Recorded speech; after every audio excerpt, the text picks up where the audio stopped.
What's going on, everyone? So, I wonder if the Lakers know something that we don't. And obviously, look, Lakers probably know a lot of things that we don't, but I'm talking about in particular with getting another star. And the reason I kind of have this thought in my head, and this is kind of just more me, filtering out a thought. And of course, I want to hear your thoughts and opinions down in the comments. But Lakers' plan is to preserve cap space for 2027, which doesn't make sense. Right? Because you're going to have to give Austin Reeves a new contract. He's going to make anywhere from probably 30 to 50 million if you pay him the max, which taps into your cap space, right? Like, yes, you're going to have a bunch of guys falling off the books, but then what? You're just signing a bunch of guys to 1-year deals? Like, it doesn't make sense. Now, Jovan Buha and some others have said, like, it's a little overblown. They want to maintain flexibility, but they also want to, if they can find the right pieces to win now, then they'll do that. So, okay, right? But originally, the Lakers wanted to preserve for 2026. And then it flipped and it was like, oh no, it's actually 2027 when Giannis and Nikola Jokic both could potentially be available. And either of them paired with Luka would be terrifying. Here's the thing though. We know through history, and especially with the new CBA, more often than not, what ends up happening is a guy requests a trade before or he signs that new extension.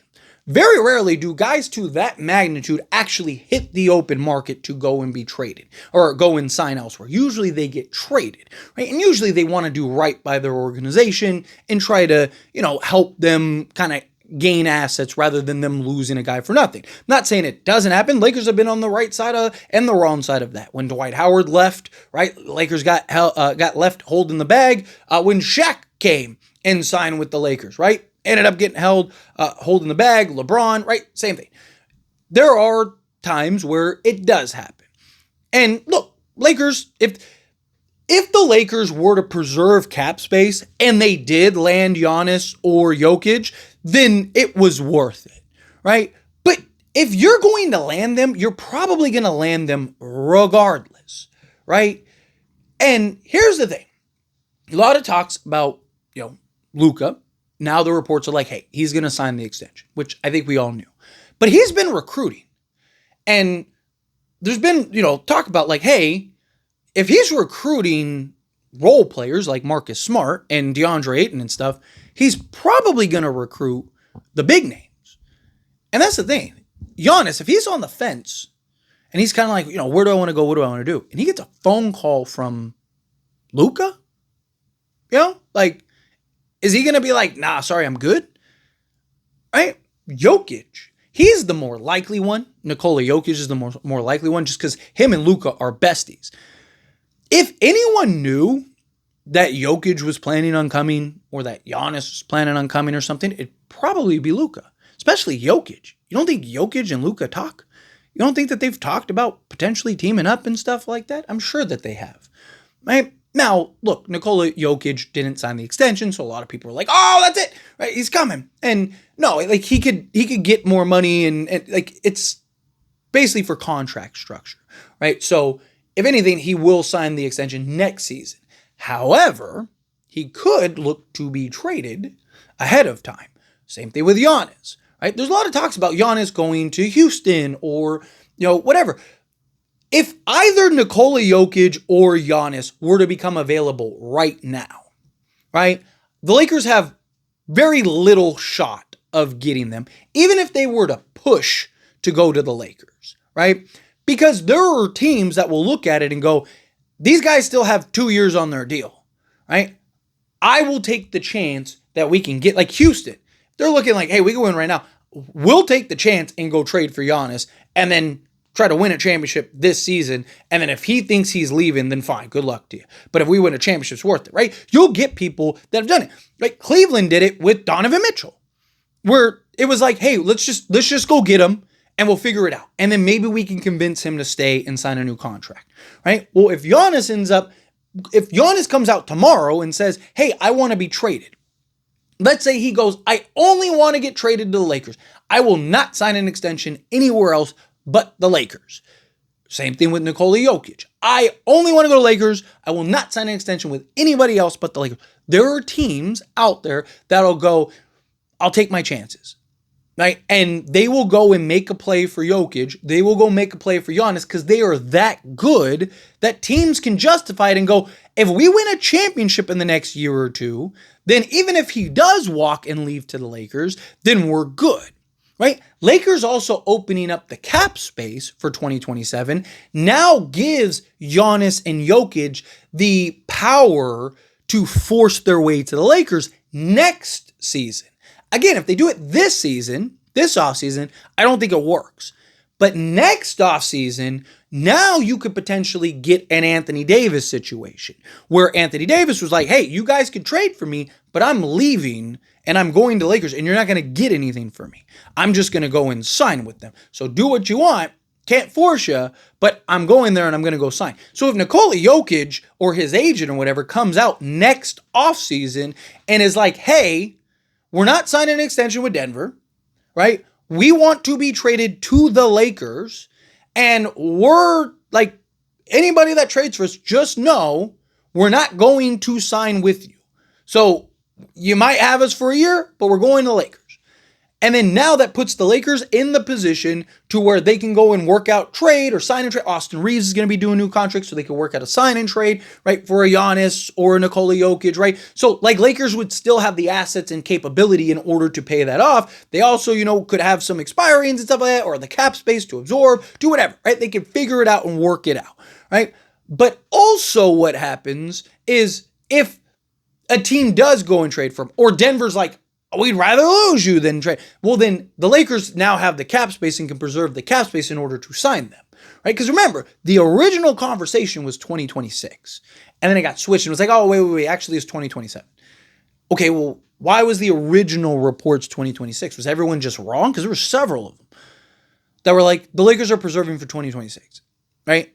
And Giannis and Jokic are going into contracts. If you look at who's available in 2026, nobody is. Nobody that would make sense for the Lakers. The only guy that was Triple J, Jaren Jackson Jr. He's the only guy that made sense. And he ended up signing an extension. Now, could he force a trade, right? Because you see players sign an extension, then force a trade, possibly. But if the Lakers, in 2026, right?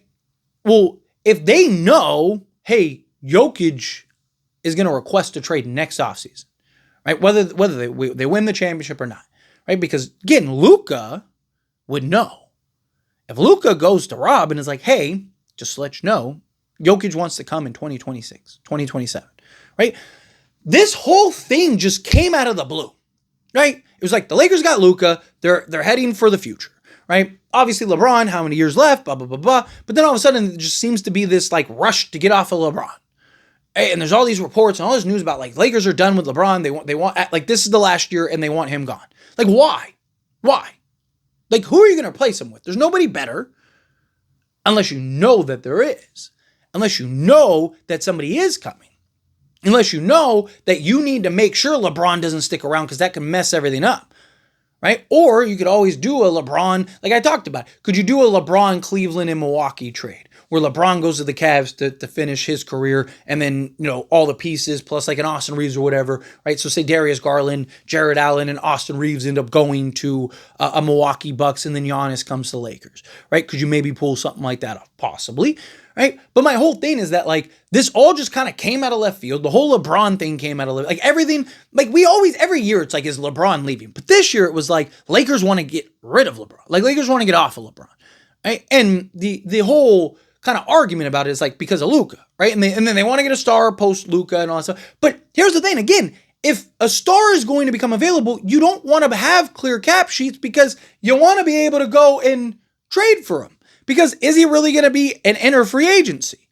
And not just that, but if he does, if Jokic says, I'm not going to sign an extension, I'm an enter free agency, right? Then Denver's going to do everything they can to trade him to get something back before it's too late. So if you're the Lakers, don't you want to put yourself in a position in order to go get those guys? Well, the Lakers got a bunch of guys now that have contracts that expire that will be going into contract years the year after and expire the year prior, right? So you could potentially, because the Lakers are trying to position themselves for 2027, But is it really for 2026 like what was originally reported? Because the Lakers know, hey, we're going to have to trade for Nikola Jokic, or we're going to have to trade for somebody. So let's go get Nikola Jokic, trade for him. And then if Denver doesn't want to trade him or whatever to us, then we have the cap. We get through the season, get through these next 2 years, and then we have the cap space, and then Jokic just comes and signs. Right? Like, if that's the plan, then that makes sense. Again, this is just kind of a thought in my head based on the information that's out. And just look at the information. Just the whole preserving cap doesn't make any sense. Because if DeAndre Ayton works, right, then you're probably signing him to a new contract. If Austin Reeves, right, if you're planning to keep Austin Reeves, or even if you sign and trade Austin Reeves, you're probably getting cap. You're probably dipping into your cap, right? Like, Luka's going to get a new contract, right? Like, it's just, you start stacking all these things and it's like, where is the money coming from? Right? Like, the Lakers are going to end up, like, yeah, LeBron's going to fall off the books, but if you're still, close to the tax, like, it doesn't matter. So I think it makes sense. Again, and look, maybe it's just the Lakers are clueless. That could be a possibility. But I think it also makes sense if they know he's coming, right? Like, like the whole LeBron thing, right? There's a lot of conspiracies that the Lakers knew LeBron was coming before. That's why they, like, let Julius Randle go. Like, why they made some questionable decisions, because they knew LeBron was coming. Right? Like, same thing with Anthony Davis. They knew Anthony Davis was coming in the next year, right? Because he's a clutch guy. Just saying, wouldn't Luka maybe know that, hey, my buddy's coming in a year? Like, we need to make sure. Like, Luka and the Lakers are talking about it. Every decision that the Lakers make, they've ran through Luka. Right? Luka's had the conversation. Luka's recruiting. You don't think Luka, if he's talking to his buddy Jokic, and his buddy Jokic is like, yeah, dude, I want to get out of Denver. Come play with you. Let's team up in LA. You don't think he would relay that to Rob? Just a thought. Might put my tinfoil cap on. Beautiful. No problem. But let me know your thoughts and opinions down in the comments. That being said, if you haven't liked this video, hit that like button. Helps me a lot. It's me enjoy these types of videos, and I truly appreciate it. Not subscribe channel, hit that subscribe button. Turn on the bell notifications. Appreciate y'all. See you in the next one. Thank you.